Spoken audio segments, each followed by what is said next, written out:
Hi guys! Magandang hapon po sa inyong lahat. So, nandito pa si Kind na sa bahay guys. At maya-maya isalis po ako no. So, gusto ko lang ibahagi sa inyo.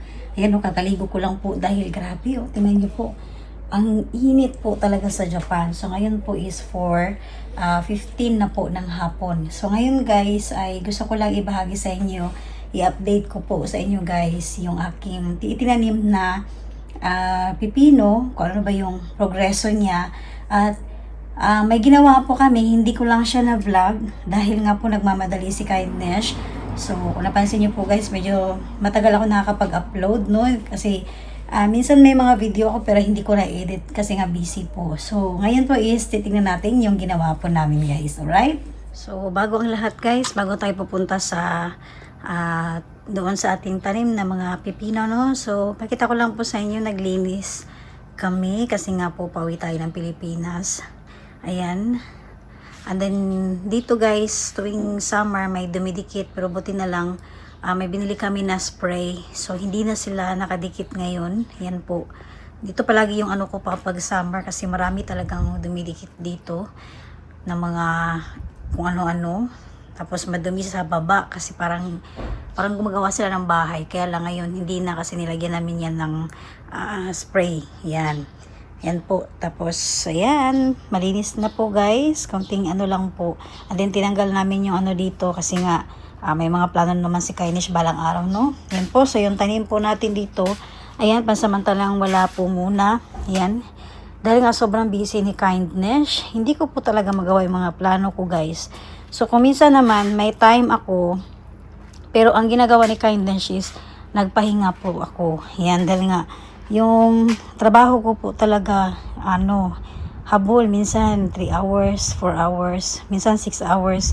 So doon ako kaya instead na nagvo-vlog ako or nag-edit, mas nag-rest ako. And then busy po guys, isa sa pinagkakabisihan ko dahil nga minsan umaalis kami, sinisingit ko sa pamalengke yung mga pwedeng dalhin natin para sa Pilipinas, and then bumili kami ng mga dagdag na luggage. Yan po. So meron naman kaming luggage na mga luma pero mga iba kasi si zipper po siya. So gusto namin yung hindi zipper. Yun nga po dahil nga mahirap na po para hindi rin basta-basta mabuksan no. Ayan, so syempre guys, proceed na po tayo. Dito na po tayo sa papakita ko po sa inyo na mga pipino. Ayan. So, ito na po yung pipino ni Kindness. Yan po. So, ito yung ginawa namin guys. Ito yung update ko po sa inyo sa pipino ko po no. Ayan guys. Oh. And then, hindi ko lang talaga siya na vlog. Dinagdagan po namin ng lupa. Ayan. So, lahat po yun guys. Dinagdagan namin siya ng lupa. So, hindi na ako nag-vlog noon dahil nga medyo madilim na. And then, nagmamadali kasi may lakad pa. So, sinigurado lang talaga namin na maganda yung progreso ng pipino natin. Okay? Yan po. So, tuwing umaga, nadidiligan namin ito. So, ito yung update ko po sa mga tanim ni Kindness. And then, ito naman yung dinagdag namin guys. Dati kasi sabi ko maglagay kami ng net. Yan. So napansin kasi namin noon, dito pumupuntas yung bunga. Parang hindi maganda kasi parang didikit siya dito. So ang ginawa naman namin, ayan. Sa taas po, meron na tayong, ayan po guys, pakita ko po sa inyo. So pinagdugtong namin dito sa sampayan, o diba? Para-paraan lang. So, meron na siyang kakapitan sa taas. Ayan, ito po yung guys. Oh. Ito yung ni Kindness sa tanim ko po. Ayan po. Okay, o diba, pwede na sila dito makarating. Ayan, hanggang sa taas. Yan po ang ginawa namin. Ayan. So, maganda na siya kapag ganyan na siya, diba? Ayan, paitaas na yung bunga niya. So, ito po yung naisipan namin hanggang dito. O diba? Tinarbaho talaga. Okay? So, ayan guys. Sayang, hindi ko lang talaga siya na-vlog. Dahil kahol kami sa oras noon. Yan, tapos madalas nga maulan last week. So, palagi kaming nagmamadali. And then, madilim. Madilim talaga siya kapag So, ayan po. Ito po yung kanyang yung ganyang bagong update ko po ngayon sa aking mga tanim na pipino, o diba? Nice kayo siya, no? So, nagtaka kayo guys, paano namin to napagdugtong? Yan. So, ito guys, gusto kong ibahagi sa inyo, no? Dito kasi sa Japan, ayan, pakita ko po sa inyo. Kung napansin nyo po, yung mga paso ng dito nila, nakikita nyo po may mga butas. Ayan. Kahit saan, may butas. Ayan po, bawat gilid. Ayan. Kasi ito po yung purpose nila. Ayan po. So, pwede tayo, ayan po, hanggang dito kasi yung butas niyan. Katulad po niya, nagawa po namin. Ayan.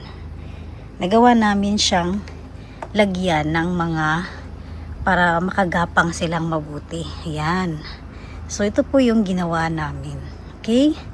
So, ito yung maganda sa mga paso po dito sa Japan, no? Kasi may mga purpose po yan kung bakit may butas. Yung iba naman po, pwede siyang lagyan ng stick. Para, kung gusto mong balutin yung yung mga tanim mo, lagyan mo siya ng stick. Yung nakita niyo po itong ganitong stick, ayan, maliit kasi yan. Pwede siyang maipasok dito. Kung gusto mong balutin, may net din po na para balutin mo yung mga tanim mo. So, may purpose po kung bakit may butas ang mga paso dito. Okay? So, hindi naman lahat, pero madalas talaga may mga paraan kung bakit katulad nito para sa mga gulay po talaga, no? Lalo na sa mga gulay. Kasi nga, mga ampalaya, pipino, gumagapang kasi sila. Yan, yung mga dahon nila. Kaya, ito yung mga purpose nila. Right? So, ito po yung mga sinishare ni Kindness, guys. So, happy kayo si Kindness, guys. Sana magtuloy-tuloy ito, no? Bago tayo makauwi na Pilipinas, matikman naman natin yung tanim ko po. Ayan, no? So, ibig sabihin, guys, no? Kung hindi ko ito nilagyan ng mga pang-ano nila, pwede silang makagapang. Ayan, no? Kumapit sila agad, guys. Ayan. Kasi maganda kasi na may makapitan ang kanilang mga para magtuloy-tuloy yung mga dahon at sana maging maganda rin yung bunga. Ayan, no? Bilis sila makakapit, guys, oh. Ayan, no? Wow. So, ito po yung ating guys. So, gusto ko lang na ibahagi sa inyo, no, kung ano ba yung mga kaibahan ng mga may butas po sa gilid ng mga paso. Yan, lalo na po sa mga kabayan ko po na nagpaplanong magtanim, and then konti lang yung maliit lang yung space ng bahay nyo. So, why not try natin sa paso? Katulad kainis, kahit nga malaki yung space ko dito. Pero sa paso ako nagtanim. Yan. So, may paraan pa rin po. Yan, kahit sa apartment po kayo guys, may paso kayo. So, meron naman tayong sa gilid. Pwede nyo yung para makagapang. Alright? So, yan po ang purpose. Okay? So, happy kayo sa Kindness, oy. And then sa gabi po, ang ganda-ganda tignan nito. Kasi nga, umiilaw po yung aking mga solar lights. Lalo na po ngayon kasi summer po sa Japan. Talagang hindi ako nagsisi guys kung bakit ako bumili ng solar lights ko po, no? Yan. So parang palaging Pasko sa bakuran ni Kindness. Kasi palagi kong nakikita. Yan po, lalo pag uwi ako ng bahay galing sa work. And then kasi maliwanag. So dumidiretso ako dito. Ayan. So gusto ko lang din po palang ibahagi sa inyo guys. Ito, mukhang itatapon namin siya kasi dapat ilipat namin to ng malaking paso. Kaya lang, yung ugat niya po, medyo, pala to, no? Grabe pala yung ugat nito, no? Nahirapan kaming tanggalin to. So, bibili siguro ako ng bago nito na yung bata pa siya pero malaki na agad yung paso na gagamitin ko. Kasi ito, nahirapan na kami guys. Kaya pala siguro yung tanim ko na lemon. Ayan, may tanim kasi ako dito na lemon. Hindi siya mabuhay-buhay kasi magkatabi sila. Gumapang pala yung ugat niya. Yan. So, yun pala ang o diba? So, sa kakabisi ni Kindness, guys. Wala pa tayong no. Ayan, no. Dapat lagyan ko pa ng mga tanim dito, yan. Hindi pa nagawa ni Kindness. So, yung mga nandito sa bakuran ko, sa likod ko, guys, yung ating mga gulong. Yan, ito namin nilagay muna pansamantala kasi may talaga nito. May dapat parang cabinet siya na lagayan ng gulong. So wala pa. Dahil inuuna ko po muna ngayon guys ang pag-uwi ko sa Pilipinas. Yan. Kaya marami akong yung time ko kasi limited lang po eh. Mag-ano pa ako, magtawag nito. Maraming lakad. Ganun. Ayan. So hindi pa dapat mapuno dito. Ang plano ko talaga dapat mapuno ito ng tanim dito banda. Hanggang dito po. Ayan. So hindi ako hindi ko nagawa ngayon. Pero siguro next time magawa natin to mga kakain.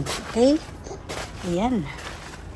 So, pag sa ulan po at takas ng hangin, ganito po yung nangyayari sa namin, no? Natatanggal po siya. Kasi hindi pa namin to natrabaho lahat talaga eh. Dahil busy rin po yung aking husband. Okay? So, ito po yung ko guys.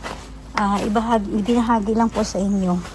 Ayan. So, hindi pa talaga yung bakura ni Candice. Kahit nga doon, hindi pa ako nakadagdag ng itatanim ko. Yung alugbati ko wala pa. Hindi pa ako nakapagtanim. Ayan, tapos yung harang natin nandito lang sa gilid yan. Hindi time kapag aalis kami, lalo na pag-uwi ng Pilipinas. Sigurado nilagay namin doon dyan kasi yung sasakyan namin doon lang to sa airport. Iwanan lang namin sa airport para pag-uwi namin. Ayan, pwede namang mag-train. Kaya lang maraming bagahe. Mas maganda kung magsasakyan na lang kung marami kayo. Katulad sa amin kasi 3 kami. At marami kaming bagahe. So, para diretso na lang. Iwanan na lang namin, magbabayad na lang kami ng parking. Ayan. Sa ating doon, sa parking area po ng airport. Okay? So, ayan guys. So, ang ganda tignan, no? Ayan, na-amaze din po si Kainesh guys. So, kasi parang na-excited din po ako guys kung, di ba, pag ganyan na ilagay na, dyan na sila lahat. Ayan, gagapang na sila lahat. So, syempre, kapag may ko sa inyo to. Kapag bunga na talaga. So, ayan. Wow, ito lang po. Simple lang ginawa ni Kainesh. Alright guys, so, ito lang po ang mga binahagi ko po sa inyo, no. So, syempre guys, tuwang-tuwa si Kainesh. Kasi, sana maganda yung bunga and then may time tayo na nagawa namin ng paraan para sana magtuloy-tuloy yung mabuhay siya para kahit paano is matikman naman natin at syempre iba-vlog ko rin po iyon guys. Yan po. So ito lang yung update ko po ngayon sa aking pipino. So pasensya kung hindi pa ako nakakapagtanim talaga ng maramihan dahil nga pauwi tayo ng Pilipinas. So, maraming at lalo na araw-araw may trabaho si Kindness, may overtime. Minsan nadadagdagan pa yung overtime. Pati Sabado, may pasok kami kahapon. Ayun, so busy talaga. Dapat may lakad ako ngayon, no? Pero hindi ko matuloy-tuloy yung ibang mga lakad ko dahil minsan talaga need kong magpahinga. Yan, dahil nga po napaka-importante talaga ng katawan natin, no? Yan po, so yung iniisip ni Kainin, syempre guys, kailangan healthy tayo palagi. Kasi anytime naman po, pwede naman tayong mag-vlog, pwede tayong mag-edit, basta yung nasa tamang tamang yung timing, magandang timing po. Okay? So, ayan guys, at sana is nagustuhan nyo rin po yung ibinahagi ko sa inyo, lalo na po sa paso. Yan, mga part dito sa Japan kung bakit may mga butas. So, may mga purpose po iyan. So, pwedeng lagyan ng stick, pwede pong lagyan ng tali para katulad po nito, makagapang ng mabuti yung mga tanim natin. Okay? So, yan guys. So, basang-basa pa ang buhok ni Kindness. Hindi pa ako nakapag-blower. Paalis kami ngayon. Okay? So, ayan po guys. At maraming salamat po sa iyong panonood. And please po, abangan niyo po ang mga susunod na ma-upload na videos ko po. Bye guys!